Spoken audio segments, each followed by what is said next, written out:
ఊళ్ళో పుట్టిన రాక్షసి. సంగారెడ్డి అనే గ్రామంలో ఒక పెద్ద శ్మశానం ఉండేది. అక్కడ ఒక ఆడదయ్యం నివసిస్తూ ఉండేది.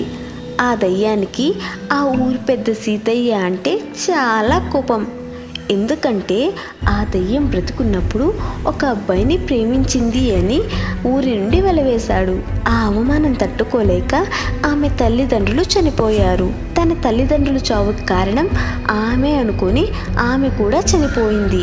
ఇన్ని చావులకు కారణమైన ఆ ఊరి పెద్ద సీతయ్యను చంపాలనుకుని దయ్యంగా మారుతుంది. అదొక రోజు శ్మశానంలో కూర్చుని పెద్దగా ఏడుస్తూ, ఒరే సీతయ్య, నిన్ను వదలనురా.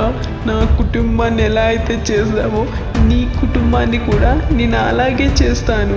ఇన్ని రోజులు నేను ఎదురు చూసింది ఈ అమావాస్య కోసమేరా. అమావాస్య రోజున శక్తులు చాలా ఎక్కువగా పనిచేస్తాయి. నీ దగ్గరకు వస్తున్నా అంటూ అతని దగ్గరికి వెళ్తుంది. ఆ సమయంలో అతను గాఢ నిద్రలో ఉంటాడు. అతన్ని చూసి, ఎంత చక్కగా నిద్రపోతున్నావురా, ఇక శాశ్వతంగా నిద్రపోతూనే ఉంటావు అని అతని గొంతు పట్టుకుంటుంది. అతడు ఎవరిది వదులు, నన్ను వదులు అంటూ పెద్దగా కేకలు వేస్తాడు.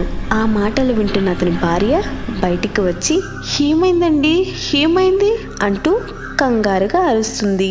ఆమెను చూసిన ఆ దయ్యం తన మనసులో, అసలు నేను ఏం చేయాలనుకున్నాను, ఏం చేస్తున్నాను, వీడిని ఒక్కసారిగా చంపేస్తే అందులో నాకు ఏం మజా ఉంటుంది, వీడు ప్రతిరోజు చావాలి, చస్తూ బ్రతకాలి అని అనుకొని అతని భార్య వైపు చూస్తుంది. అప్పుడు అతని భార్య గర్భవతిగా ఉంటుంది.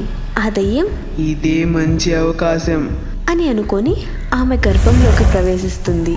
ఆ సమయంలో అతను కంగారు పడుతూ అతని భార్యను చూసి, ఏం లేదు, నువ్వు కంగారు పడకు. నేను ఏదో పీడకల కన్నాను, నువ్వు వెళ్ళి విశ్రాంతి తీసుకో అని అంటాడు. ఆమె సరే అని లోపలికి వెళ్తుంది. ఒక్కసారిగా ఆమెకు నొప్పులు రావడం ప్రారంభమవుతాయి.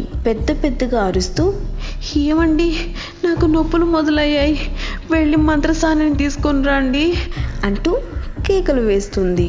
అతను సరే అని చెప్పి భయంతో కంగారుగా ఆమె దగ్గరకు వెళ్ళబోతుండగా ఇంతలో అతని భార్య బిడ్డకు జన్మనిస్తుంది.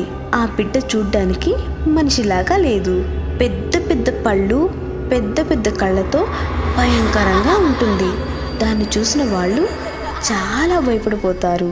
అప్పుడు ఆ బిడ్డ పెద్ద దయ్యంగా మారి, నాన్నా, ఎలా ఉన్నావు, బాగున్నావా, ఇంక నేను వచ్చానుగా, ఇక నుండి మీరు బాగోరు అని పెద్దగా నవ్వుతూ అతన్ని ఇష్టం వచ్చినట్లుగా కొడుతూ గాయపరుస్తుంది.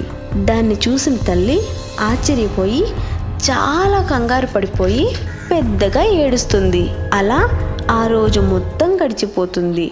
మరుసటి రోజు ఊరి పెద్దకి ఒక రాక్షస బిడ్డ పుట్టిందంట అని అందరూ చెప్పుకుంటారు. ఇక ఆ రాక్షస బారి నుండి ఆ ఊరిని, ఆ బిడ్డని ఎవరు కాపాడతారో తర్వాత భాగంలో చూద్దాం.